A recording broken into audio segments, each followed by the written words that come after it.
Hello, my name is Samantha Lay, and I am the interim president and CEO for the Seattle Southside Chamber. I currently reside in Tacoma, Washington, but I have very deep roots in South King County, specifically in SeaTac, Burien areas. A little bit about myself. I'm a Vietnamese American refugee, and when I was born, I was, let me kind of go back a little bit. So with my heritage, my mom is half American and half Vietnamese. Her father is a Vietnam War veteran, but she lost contact with him, at birth. So she gave birth to me, she was given the opportunity to go to America. And so from there, we were stationed in a concentration camp in the Philippines for a couple years. And, it was a very, very long and difficult process, but my mom was able to continue working forward to find a life for us here in America, and finding the opportunities that led us to come by foot, by boat, by train, and by plane. We landed at the SeaTac International Airport in the early 90s. A host family took us in Burien, and we were there for several months as we learned about, the American ways of finding a job, finding housing, and getting myself eventually enrolled into school. It was very, very difficult, being the oldest of 7 children. I found myself being my parents' interpreter while I was still learning the language. Being that my parents needed a lot of guidance from me when my parents opened businesses. They had me sitting in business meetings at 9, 10 years old, interpreting legal documents, asking questions for them. I learned how to negotiate at a very young age. And it really, made me strong and, in honing in my leadership skills to help be a mentor, not only for my family or my parents, but for my siblings as well. Learning the ropes, I was kind of the experimental child, being the first. So I had to learn, what middle school was, what elementary school was, and how to navigate high school to make it easy, make the path for my siblings to follow a little bit easier. I knew that in order to seek independence, I needed to, work and to help provide for my family and give back to my family as well. So, not having any equipment such as computers or laptops, I struggled a lot to find resources and mentors to help me in high school. I didn't know, I wanted to go to college, but I didn't know how to. I heard there was an application process, but the how was really, really difficult to find. Trying to explain what that process is for my parents, my parents were just like, just go to college. And it's not that easy, unfortunately. So, there was a program, a few, adults from the Achievers program that was funded by the Bill and Melinda Gates Foundation, came to my high school in Kent Meridian High School. They outlined a program that would give me some insight into not only, gaining a scholarship, but providing me developmental skills to, help me achieve my goals of, going to college and what it looks like to just be a functioning adult in American society. So financial literacy, digital literacy, they held workshops and gave me career exploration opportunities.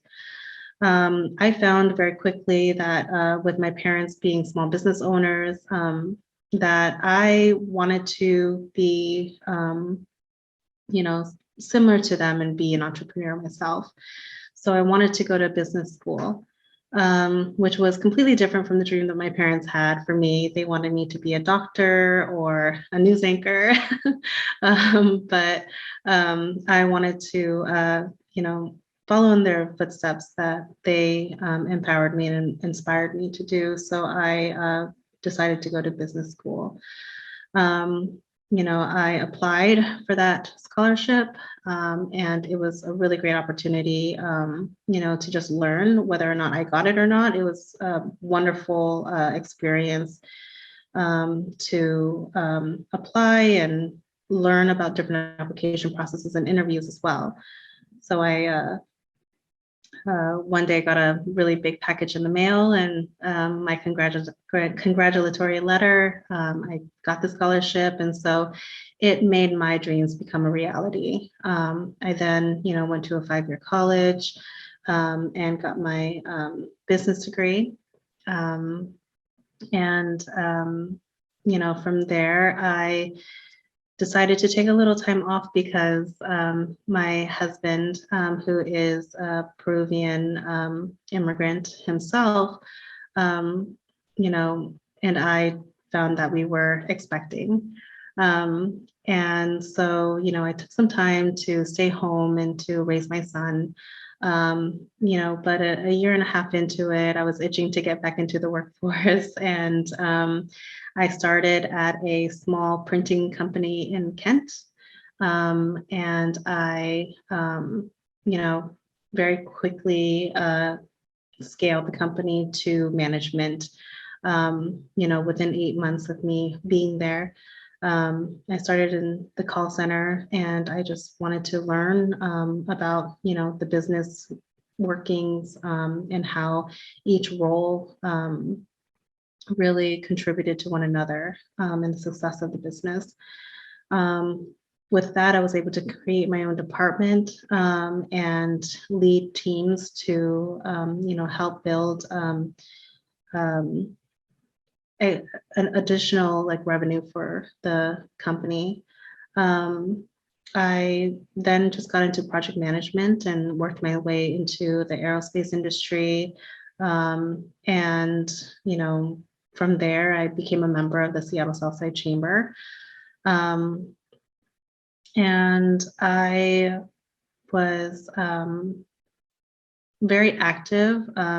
I, by nature, I'm very quiet, soft-spoken.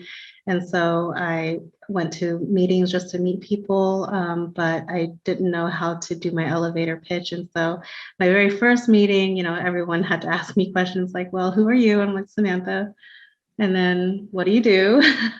And where do you work? And I was like, oh, okay, that's how this works. Okay, perfect. In about 6 months time, I was then recruited to be on their ambassador committee, which, is a group of member volunteers that, champion the chamber and go out into the community and, continue to help support the mission and vision of the chamber.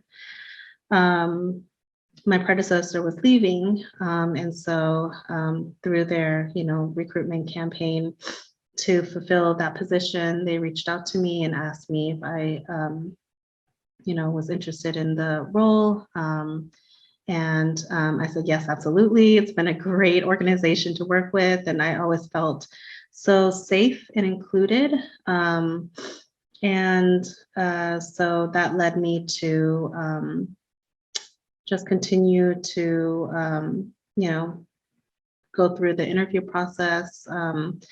They accepted my, application, and I joined as staff as their executive vice president, 8 months ago at the end of 2021. And it's been such a great honor and pleasure, having Andrea's mentorship, meeting wonderful, business community members and community leaders.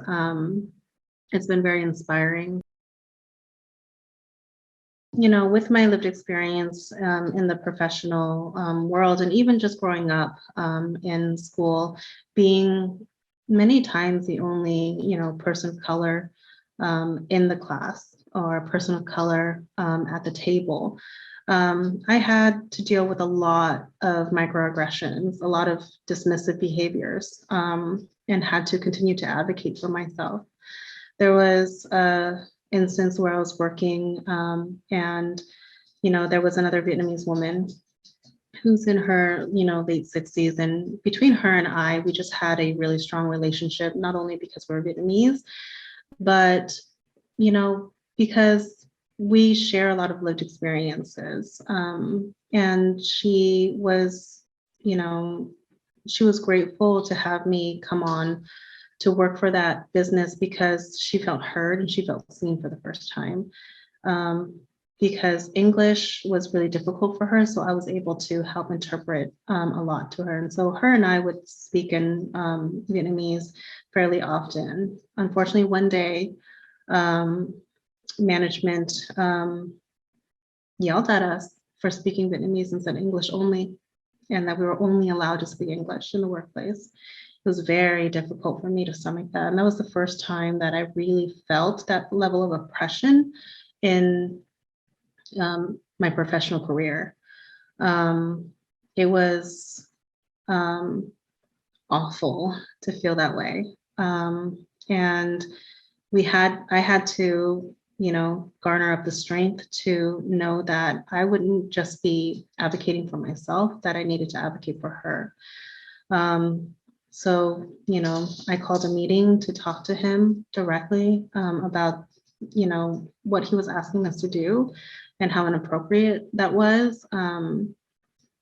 And he, then he asked me, well, I just don't want it to be spoken in the office because he's afraid that other people and their biases might feel uncomfortable. And that to me made me feel like there needs to be bigger change than just this one, conversation, that there needed to be change in the whole community or the whole company.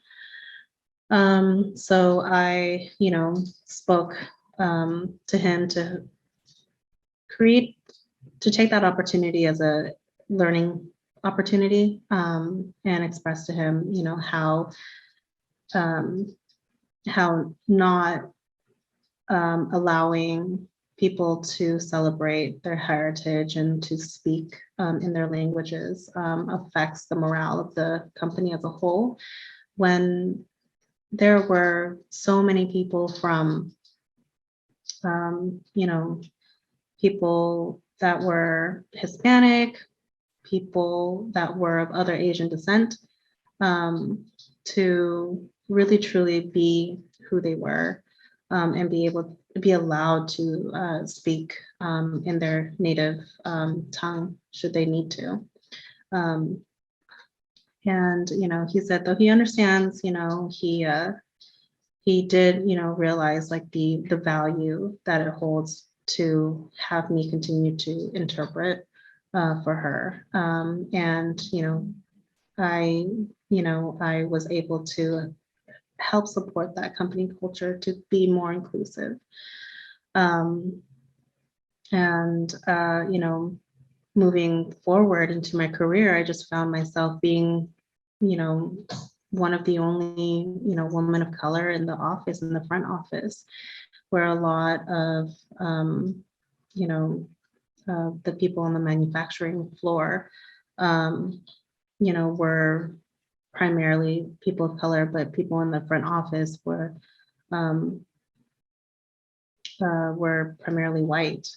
So I recognized that I had to be, an advocate for, to hire and include more people of color, so that we could all be heard and seen when decisions are being made.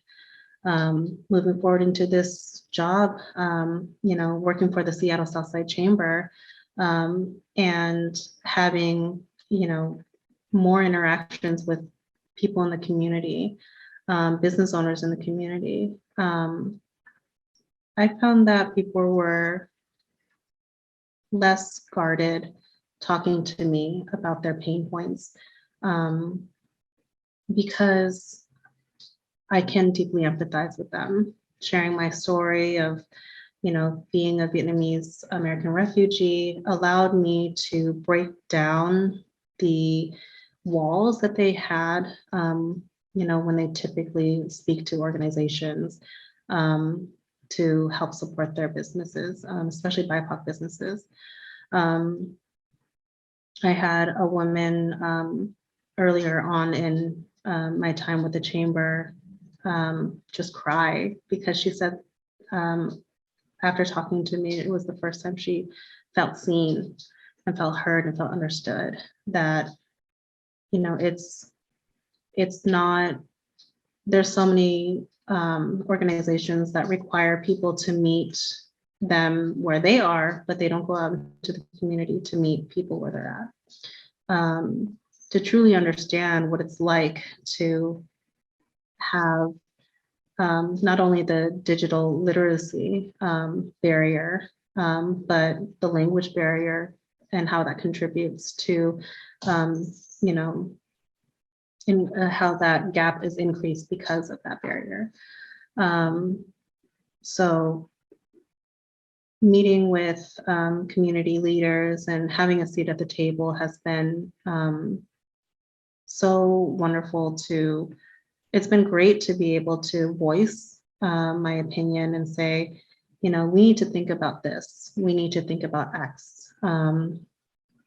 It's really, really important that we do. And we need to slow down this timeline so we can create more collateral in, multiple languages. When there are grants available, our outreach campaigns need to be inclusive to communities that are different, than the general focus. So, of course, the BIPOC community. And we just need to make sure that we keep them top of mind whenever we're making policies that affect us.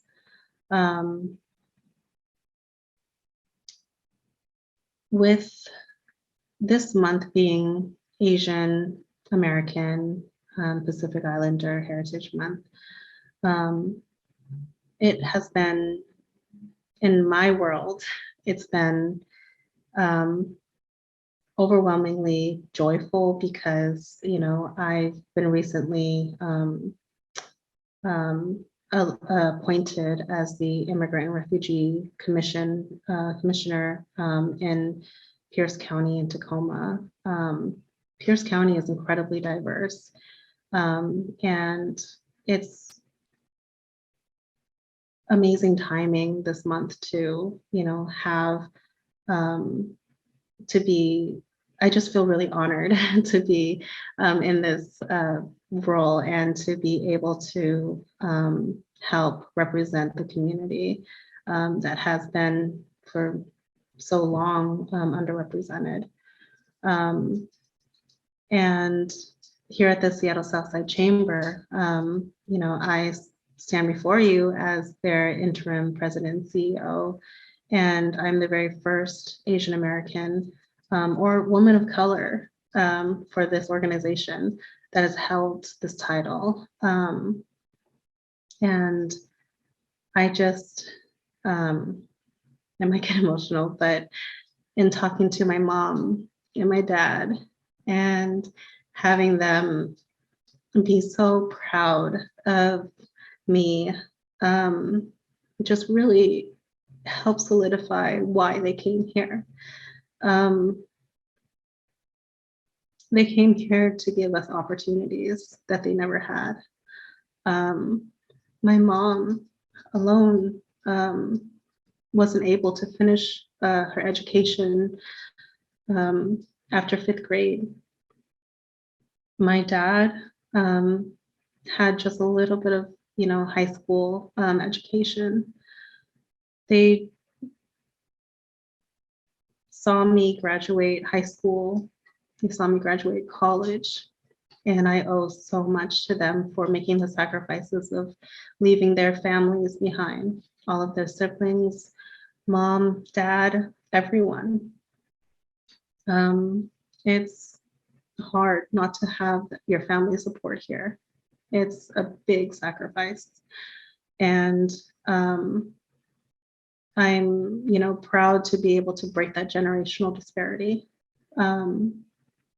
in my lifetime and continue to help my son, who is the firstborn American in my family, to, to have opportunities and to be in a safer and inclusive community and world. And I know that there are lots to learn and lots more to achieve. There's so many more firsts to be had. But I'm so incredibly grateful and honored to be able to, be a voice at these tables that are making very strong decisions about us and for us. And